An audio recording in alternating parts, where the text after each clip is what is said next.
Business Studies, Class 11th, Chapter 2, Forms of Business Organization. Key points to be taken in choice of form of business. Class 2. Key points to be taken in choice of form of business. कौन सा form of business?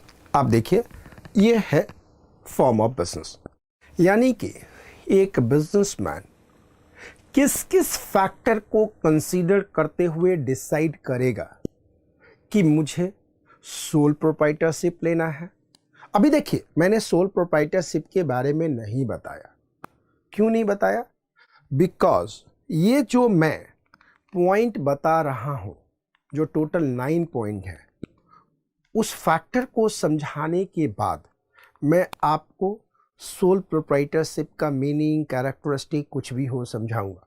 Partnership के बारे में समझाऊंगा, okay, joint Hindu family business के बारे में समझाऊंगा, HUF के बारे में समझाऊंगा। अभी मैं सिर्फ ये समझा रहा हूं कि किस किस फैक्टर को डिसाइड करते हुए एक बिजनेसमैन डिसाइड करता है कि मुझे सोल प्रोप्राइटरशिप करना चाहिए, HUF करना चाहिए, हिंदू अनडिवाइडेड फैमिली बिजनेस का फॉर्म रखना चाहिए, पार्टनरशिप का फॉर्म रखना चाहिए, कोऑपरेटिव सोसाइटीज़ का फॉर्म रखना चाहिए, जॉइंट स्टॉक कंपनी का फॉर्म रखना चाहिए। ये सारी चीज़ें, this all are the points what really we will understand one by one. ध्यान से रखना। सपोज ये नेहा जी हैं। Neha is planning to start a business और is interested in expanding an existing one. An important decision relates to the choice of the form of the organization. Choice of the form of organization.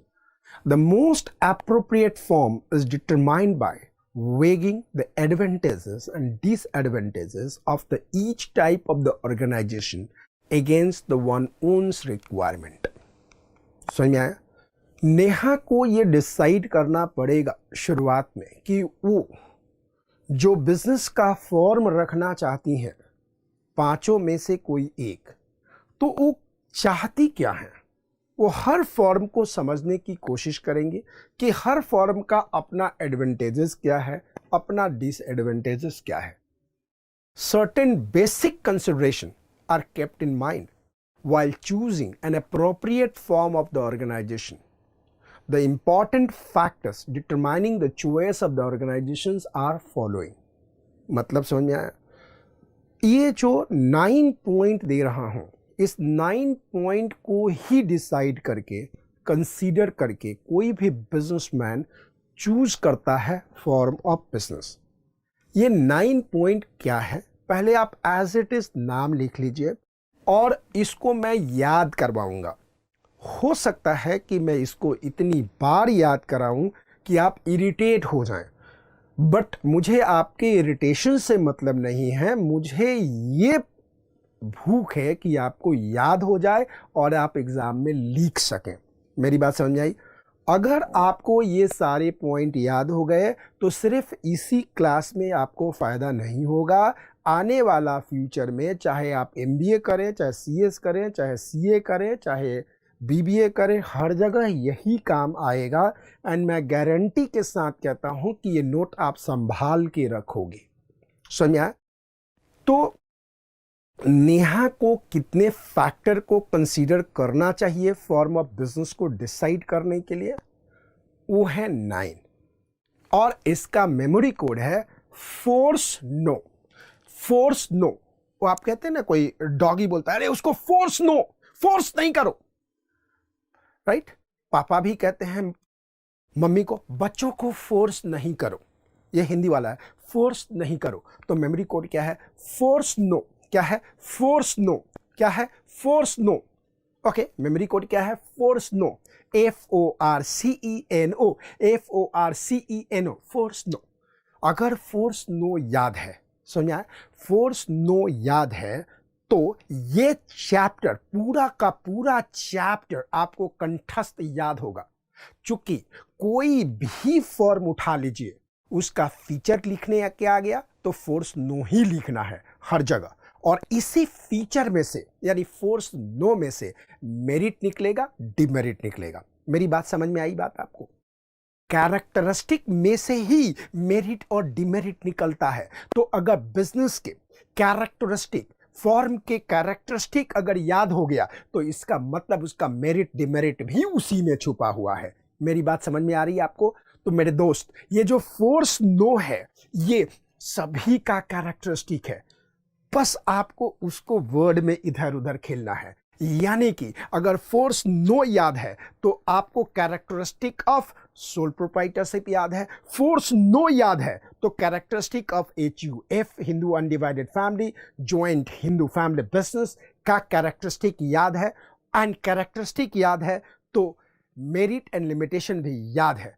अब अगर आपको force याद है तो partnership का characteristic याद है, अगर फोर्स याद है तो कोऑपरेटिव सोसाइटीज का कैरेक्टरिस्टिक याद है, अगर फोर्स याद है आपको तो आपको ज्वाइंट स्टॉक कंपनी का कैरेक्टरिस्टिक याद है, फीचर याद है। इसलिए मैं फोर्स नो पे बहुत इंफेसिस करूंगा, आपको कंठस्थ याद कराने की कोशिश करूंगा। पहले आप एज इट इज लिख लीजिए। अब जब लिख लेंगे तो ऊपर ये आ जाएगा फॉर्म ऑफ द बिजनेस और नीचे ये आ जाएगा पॉइंट टू बी कंसीडर्ड, जबकि यही कैरेक्टरिस्टिक हो जाएगा सभी का फोर्स नो, और फिर हम एक एक को समझेंगे। या हम यहाँ पे रखेंगे फॉर्म ऑफ द बिजनेस, यहाँ पे हम रखेंगे, यहाँ पे रखेंगे कैरेक्टरिस्टिक, और बातों को हम समझेंगे। समझ आया? अब पहले आराम से देखते जाइए। फोर्स नो जो पॉइंट है वो क्या है? F formation and the closure cost and ease in setting of the organization. F बोले तो formation and closure cost and the ease in setting up the organization. O, overall liabilities. O, overall liabilities. O, overall liabilities. R, risk bearing, risk bearing, risk bearing, risk bearer and the profit recipient. C से 3 है, C से कितने हैं? 3 है। Continuity, control, that is decision making, control, decision making. C, capital, C, capital, C, capital. E, entity, distinct, separate legal entity or not. Entity, distinct, separate legal entity or not. In nature of business, in nature of business. O, other management ability or anything particular to business, or anything particular to business. मेरी बात समझ में आई आपको? अब ध्यान से देखिएगा, यहां पे मैं डिटेल में नहीं जाऊंगा, मेरी एक ही फोकस है कि फोर्स नो का एक एक चीज याद करा दूं। ठीक है? अब ये पूरा 9 पॉइंट यहां पे आया हुआ है। अब नेहा जी यहां है, नेहा जी को चूज करना है कि हर फॉर्म ऑफ बिजनेस में क्या हो सकता है। तो फोर्स नो, तो ध्यान से देखिएगा, सिंगल प्रोप्राइटरशिप देखते हैं। तो सिंगल प्रोप्राइटरशिप क्या है जी? फॉर्मेशन आसान है, जब चाहो तब आप क्या कर लो, जब चाहो तब आप क्या करो, बिजनेस शुरू कर दो, जब चाहो बंद कर दो। जैसा ईज है, ईज मतलब आसान है। अब नेहा जी को सोल प्रोप्राइटरशिप में और क्या देखेगा? लायबिलिटीज अनलिमिटेड है। लायबिलिटीज अनलिमिटेड का मतलब क्या होता है मैं आपको आगे में समझाऊंगा। राइट? लायबिलिटी अनलिमिटेड का मतलब है कि अगर बिजनेस बंद भी हो गया और बिजनेस के ऊपर लायबिलिटीज है, देन बिजनेसमैन यानी ऑनर को अपना घर बेचकर, अपना जमीन बेचकर, अपना गाड़ी बेचकर क्या करना पड़ेगा? उसको पैसा आउटसाइड क्रेडिटर को देना पड़ेगा। This is called unlimited liabilities. Limited liabilities का मतलब क्या है? बिजनेस सेपरेट लीगल एंटिटी है, बिजनेस का नुकसान है, ऑनर की प्रॉपर्टी उससे अटैच नहीं होगी। अब यहां नेहा जी को पता है सोल प्रोप्राइटरशिप में नेहा का पर्सनल प्रॉपर्टी, नेहा का इंडिविजुअल प्रॉपर्टी, नेहा के अपने घर के नाम का प्रॉपर्टी भी बेचकर बिजनेस के क्रेडिटर को देना पड़ेगा। That is called overall unlimited liabilities. अब लिमिटेड लायबिलिटीज का मतलब क्या होता है? लिमिटेड लायबिलिटीज का मतलब होता है कि बिजनेस का लायबिलिटीज बिल्कुल अलग है।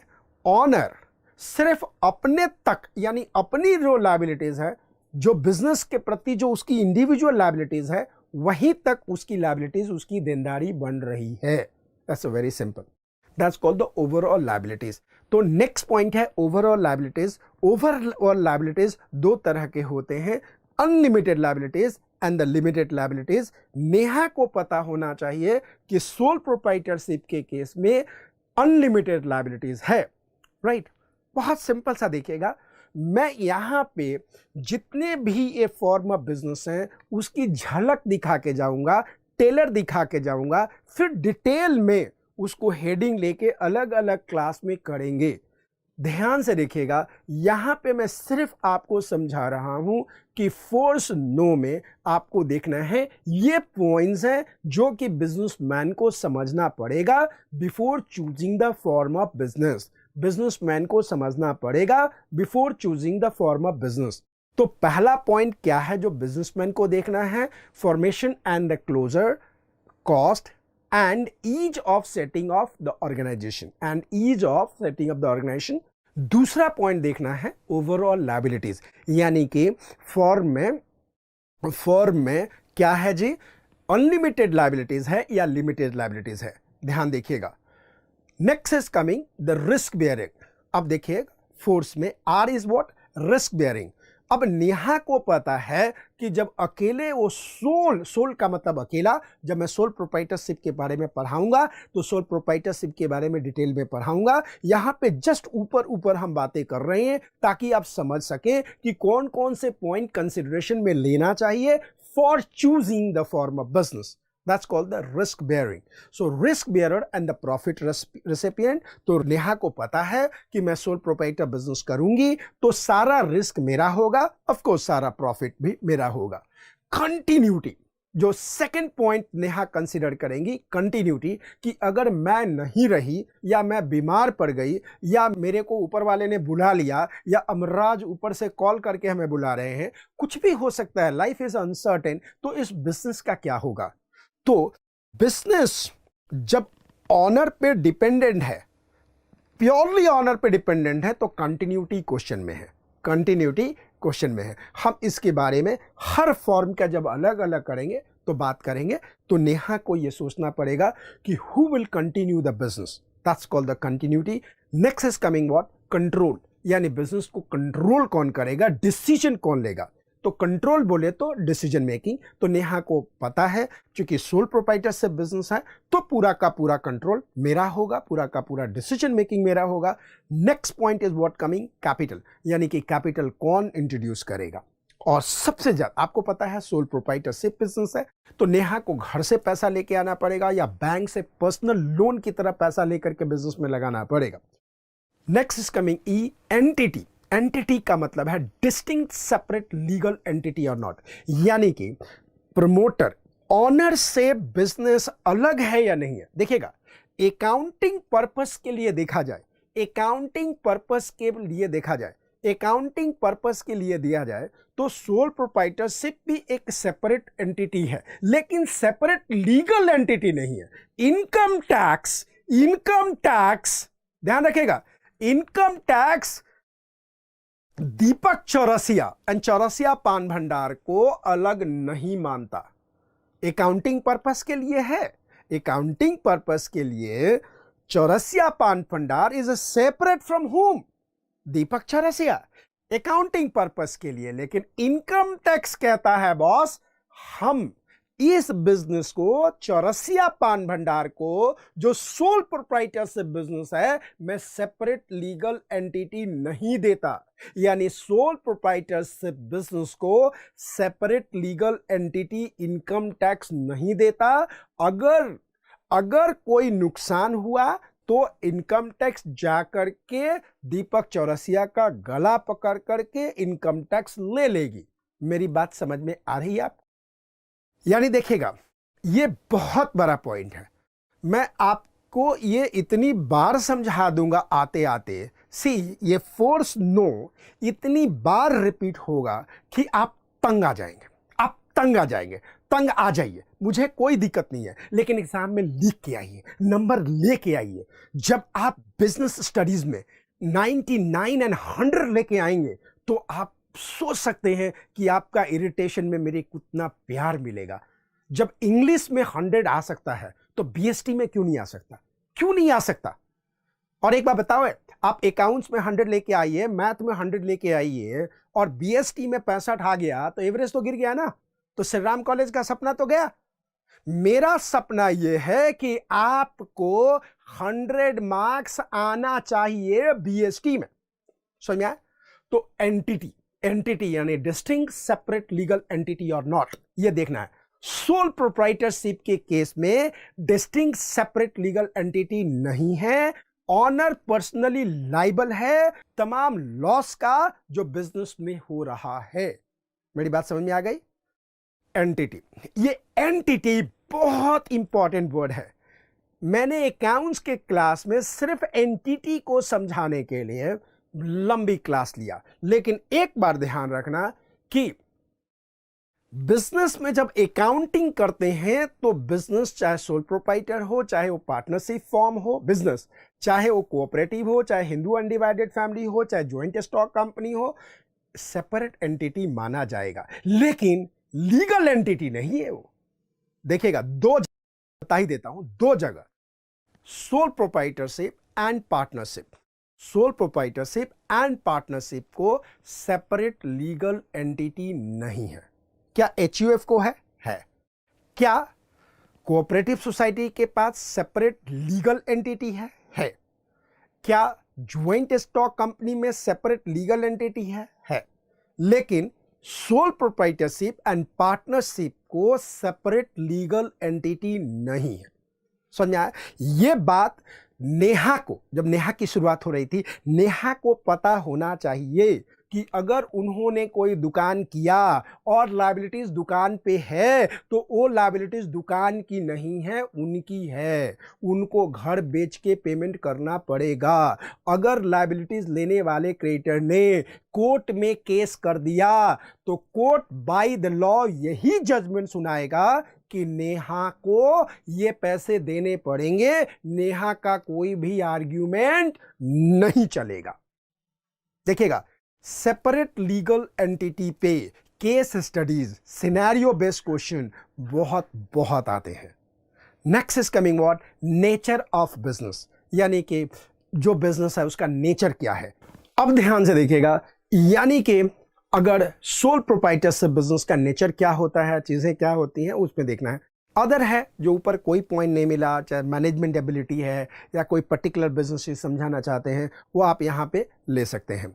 तो देखिएगा बेटा, अगर आपके एग्जाम में क्वेश्चन आता है कि what are the key point to be considered, what are the key point to be considered while choosing the what the form of the business, तो आप कहेंगे की पॉइंट का है फोर्स नो। क्या है? Force no. Force no.